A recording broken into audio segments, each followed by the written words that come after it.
Qabel nibda nixtieq ngħid li ħanuża l-kelma mislem meta qed nikkwota l Dunkarm, Musulman meta minix nikkwota lil Dunkarm.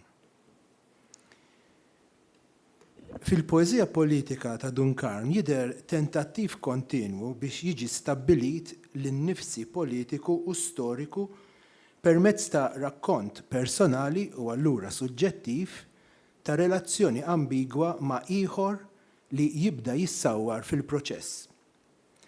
Ħafna drabi l-ieħor jiġi immodellat konxjament imma mhux dejjem għaliex l-innifsi għandu esiġenzi differenti u allura jitlob numru ta' ieħorijiet li jvarjaw skont id-diversi ħtiġijiet tiegħu bħala suġġett.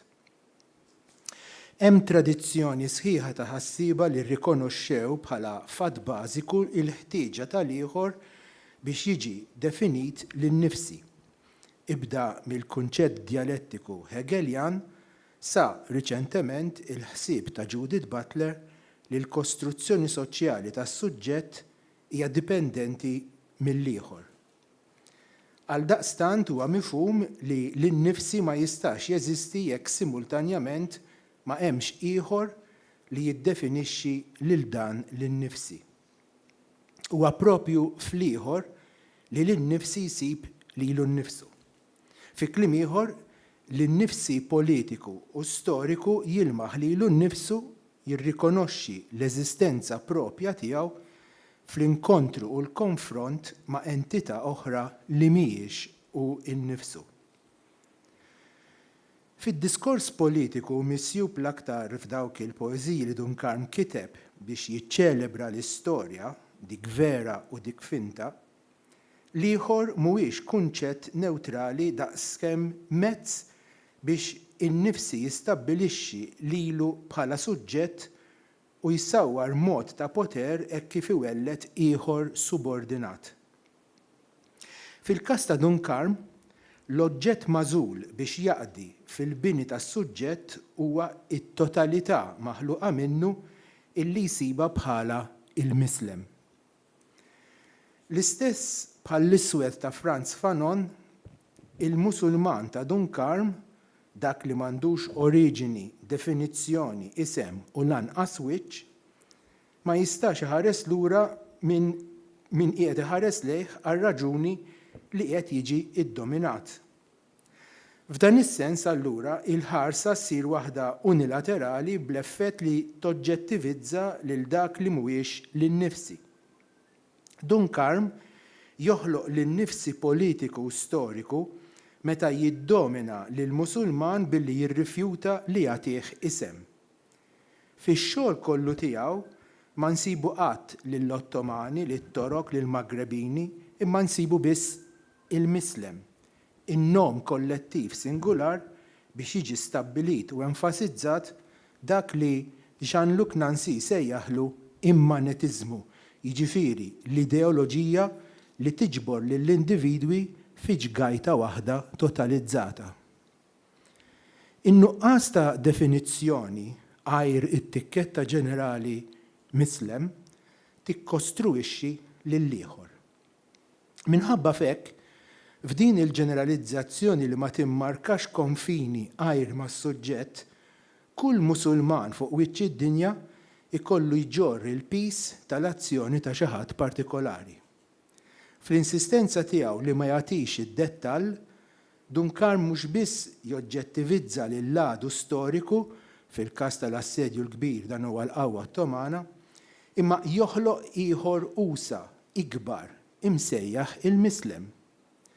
Dan l-oġġett huwa deskritt bħala nikkwota żorr f'dinu u mqit mill-poeżija l-Mużbieħ tal-Mużew, magħdub minn narloti tal-Kostituzzjoni, ħajjen mill-lanja tar-rebħa. L-erwieħ kollha li jaqgħu taħt din il-klassifikazzjoni huma ddieb mill-poeżija l-Mużbieħ tal-Mużew. Il-kitba ta' Dunkarm toħloq ekonomija sħiħa li fiha l-Musulman u mill-liema naħa u mill-liema nazzjonalità u tal-liema karnaġġonu jiġi proċessat bħala oġġett foboġeniku. Simultanjament l-istess diskors qiegħed jiddefinixxi lill-innifsi, in-nifsi b'saħħtu u twajjeb, bi kwalitajiet li bil-fors li huma tajbin ġala darba l-ieħor difettus u korrott wa ipso facto il-kontrarju. Il-mislem ta' Dunkarm huwa l-oġġett iddominat huwa qabel xejn ħażin fl-essenza tiegħu stess, imbagħad huwa aggressur li iżda joħroġ tellif. Kontrarju għal dan hemm lin-nifsi bid-definizzjoni miġbura f'sitt kelmiet kollox setetek huma kbar fir-ruħ u l-ġisem mill-poeżija lil Malta. Malta hija twajba, hija rebbieħa.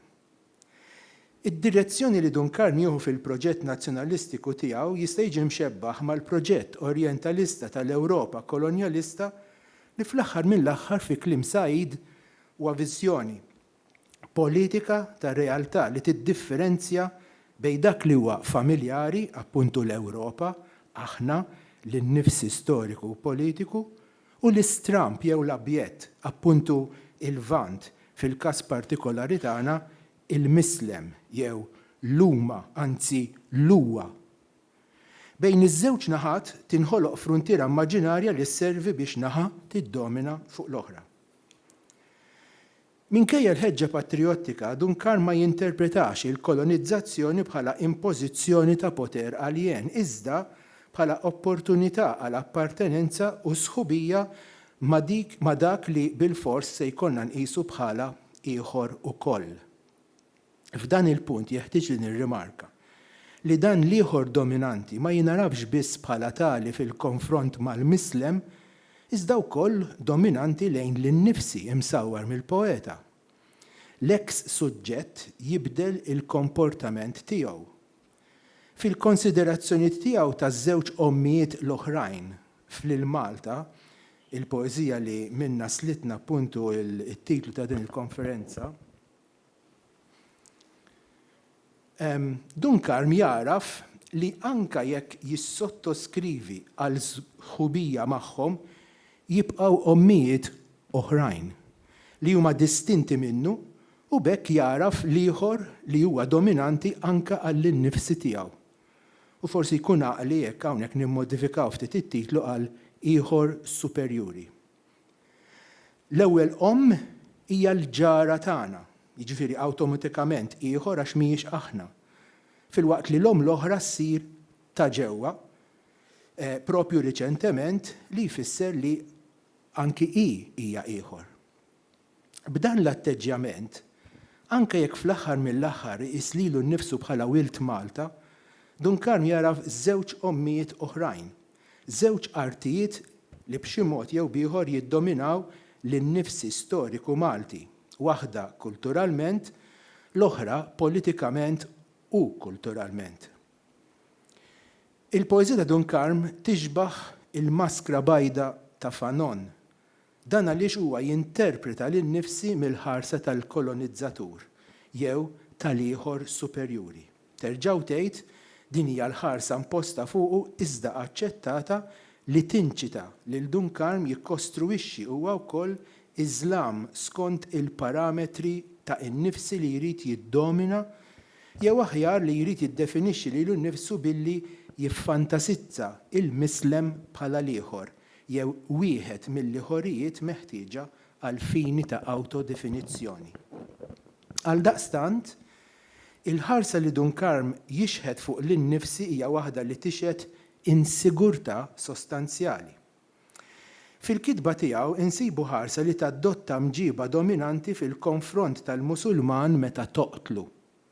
F'waqtiet oħrajn il-ħarsa ssir ta' dak li huwa dominat mill-istess sors li bih ifittex li jiddomina.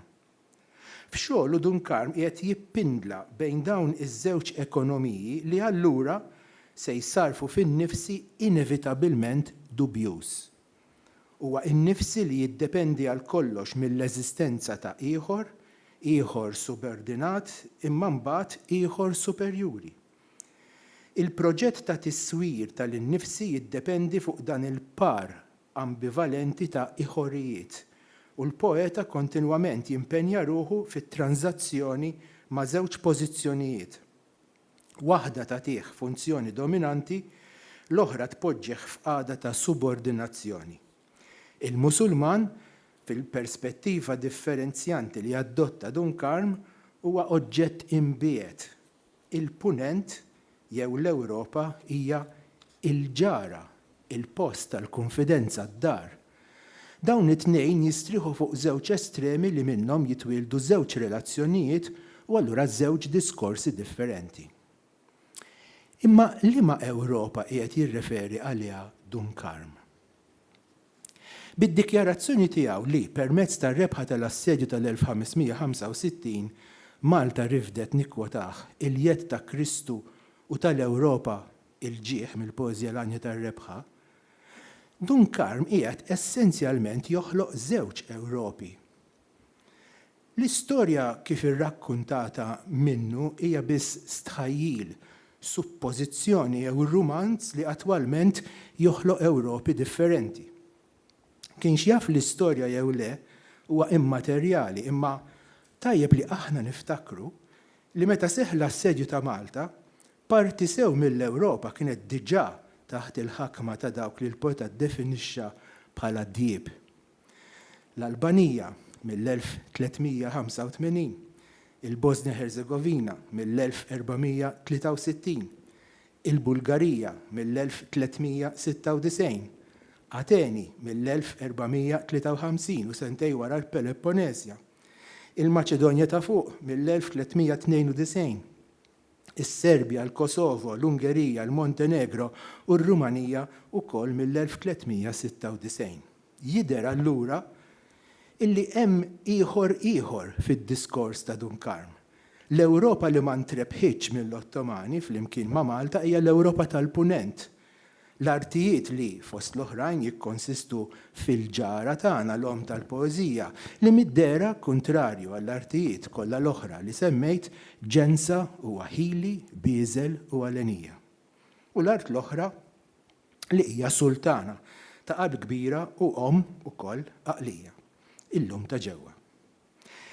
Dawn l-artijiet huma l-innifsi Ewropew, l-Ewropa dominanti, jew inkella fid-diskors għal darb'oħra differenzjanti tal-poeta l-Ewropa bit-tri kbar. Filwaqt li dawk li semmejt huma l-Ewropa l-ieħor Ewropew, il-bogħod ħafna aktar milli fiżikament huma. Anka jekk dan l-ieħor Ewropew mhux bil-fors li bidel dinu bħalma għamlu l-Maltin mal-okkupazzjoni Arbija kmieni fil-Medjuevu, il-preżenza Musulmana fil-kontinent kienet waħda sostanzjali u l-assedju ma żammx lill-Ottomani l-barra. Imbagħad, anke jekk dan l-ieħor Ewropew ma nistgħux narawh ikklassifikat bħala foboġeniku, xorta waħda huwa ieħor għax huwa differenti minn dak li Dunkarm qis bħala dominanti u superjuri. F'dan il-każ, minflok ma jiġi ddominat jew addirittura ittrattat bħala oġġett abjett, l-alterità sseħħ permezz ta' l-inviżibilità.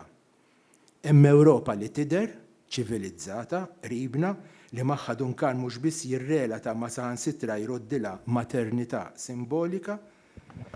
Hemm Ewropa li anke ħakmet lil gżira, anke kolonizzata issa ssir ta' ġewwa, imma mbagħad hemm Ewropa li titħassar mill-mappa u għaldaqstant hija ieħor jekk mhux ukoll hija nulla.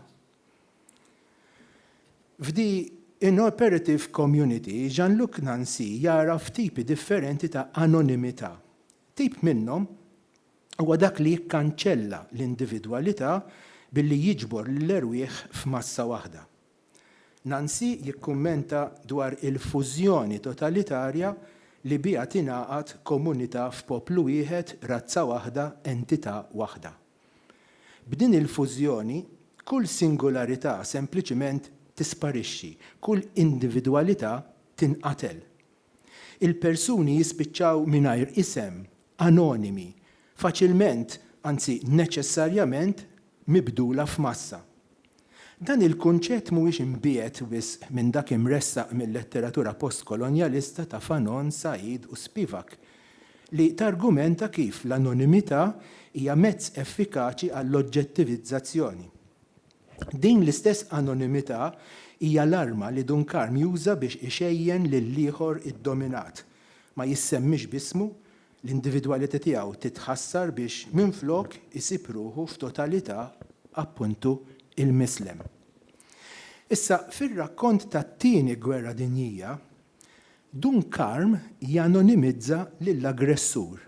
Did-darba lanqas ma jingħatalu terminu ġenerali bħal ma jingħata l-ieħor it-totalizzat bħala l-mislem. Biex nieħdu ftit eżempji, ħanaġġel ftit. Kull meta maż-żernieq tal-filgħaxija narak sejjer tistken fix-shelter tiegħek biex tgħaddi l-lejl imwarrab mill-ħruxija ta' min kull jett sabiħ fit-tajn imiegħek. Min huwa dan ix-xi ħadd li qed imiegħek fit-tajn. F'dik it-telfa ħarist il fuq fis-sema biex nara jekk ewwilla f'dak il-għoli kien hemm xi ħjiel ta' faraġ.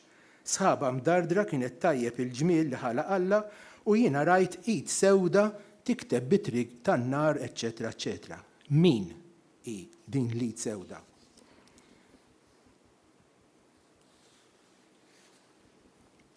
Intata l-amar minn kull borġ imwetta infetħu ħluq tan-nar u nebħu sewwa l-ajru mtela twerdin damdim li jtarrax u xita tal-azzar ġiet fuq l-edewwa.